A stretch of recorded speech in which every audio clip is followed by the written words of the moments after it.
Bonjour et bienvenue dans Histoire au poil, le podcast où les animaux ont la parole. Je suis Alizéa, animatrice nature, et je te raconte les histoires des animaux de nos régions. Aujourd'hui, je voulais te parler d'un petit animal qu'on peut croiser dans nos forêts ou dans nos jardins. Et il s'agit de l'écureuil. Alors, installe-toi confortablement et écoute l'histoire de Noisette, l'écureuil tête en l'air.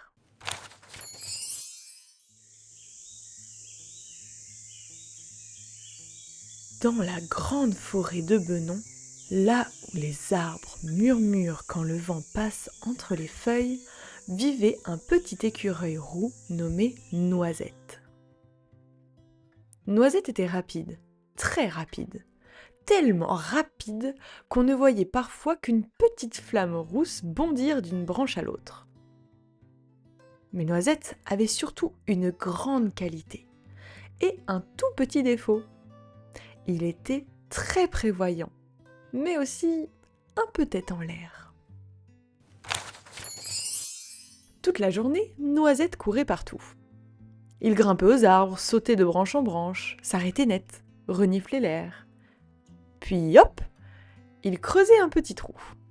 « Ici, c'est parfait », murmurait-il. Et il y déposait une noisette. Puis il repartait. 3 bonds plus loin. « Oh ! Et ici aussi, c'est parfait !» Un autre trou. Une autre noisette. Il cachait des trésors un peu partout. Sous les feuilles, au pied des arbres, entre les racines, parfois même sous un tas de mousse bien moelleuse. Car Noisette le savait. Quand l'hiver arrive, la forêt devient silencieuse et froide. Et il faut avoir de quoi manger. Les écureuils sont comme ça. Ils font des réserves pour les jours où il n'y a plus rien à trouver. Alors, Noisette cachait, encore et encore, sans s'arrêter. Mais à force de courir si vite et de cacher autant de noisettes, il commença à oublier. Attends, celle-là, je l'ai mise où déjà ? Ah, c'était près du grand chêne, je crois. Ou du petit bouleau ? Je ne sais plus. Il fronçait son petit museau. Puis, il haussait les épaules. Ce n'est pas grave, j'en ai plein d'autres. Et il repartait. Un jour, un vieux merle noir l'observa.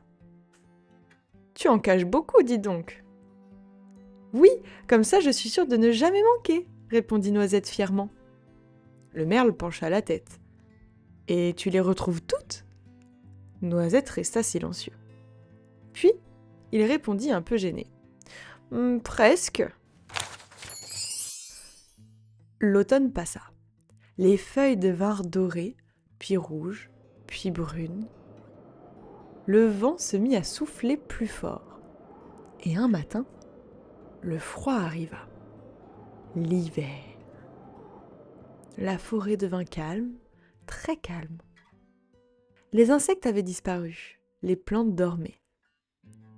Noisette sortit de son nid, le ventre un peu vide. « Pas de problème, j'ai des tonnes de réserves. » Il courut vers un premier endroit, il creusa. Rien. Ce n'est pas ici. Il courut ailleurs et creusa encore. Toujours rien. Son cœur se mit à battre un peu plus vite. Attends, j'en avais mis ici, j'en suis sûre. Il chercha encore et encore, mais la terre restait vide. Noisette s'arrêta.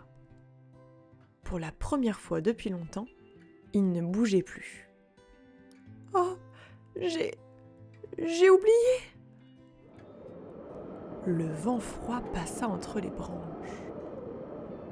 Noisette se roula un peu sur lui-même. Il n'avait plus envie de courir, plus envie de chercher, juste un peu peur.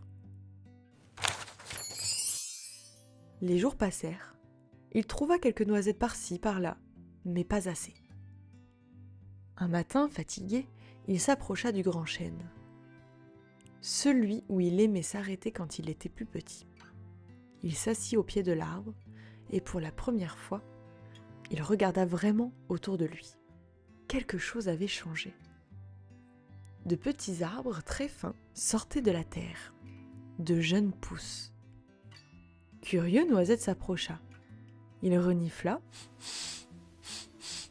puis ses yeux s'agrandirent. Oh, mais c'est une noisette! Là, juste sous la petite pousse. Il gratta doucement et il comprit.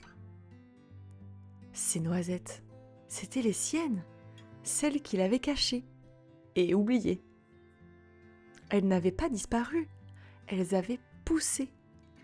D'autres petites pousses étaient là aussi, un peu partout, tout autour du chêne et même plus loin. Noisette resta immobile. Puis doucement, il murmura. J'ai nourri la forêt, sans le savoir. Le vent passa doucement dans les feuilles, comme une réponse. Ce jour-là, Noisette ne courut pas. Il marcha tranquillement. Il observa, il écouta. Et quand il trouva une noisette, il la mangea avec soin. Puis, il en cacha une autre, mais cette fois, il prit le temps de regarder où. L'hiver passa, puis le printemps revint. Et la forêt avait changé. Là où Noisette avait oublié, de petits arbres grandissaient. Des futurs abris pour les oiseaux, des futures maisons pour d'autres écureuils. Noisette leva les yeux, et cette fois, il ne se trouva pas juste prévoyant. Il se trouva utile. Un petit gardien discret de la forêt. Et depuis ce jour, Noisette continua de cacher ses trouvailles. Mais il n'eut plus jamais peur d'en oublier, parce qu'il savait maintenant que même ses oublis pouvaient faire grandir quelque chose de plus beau.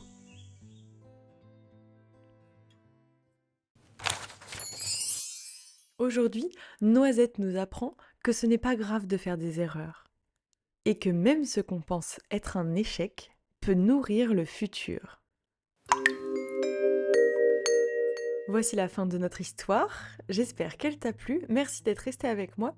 Et si tu as envie de rencontrer des écureuils, je t'invite à mes balades contées qui se trouvent dans la forêt de Benon à côté de La Rochelle, où on se promène, on observe, on écoute, et où je raconte 4 histoires des animaux de la forêt que j'ai illustrées.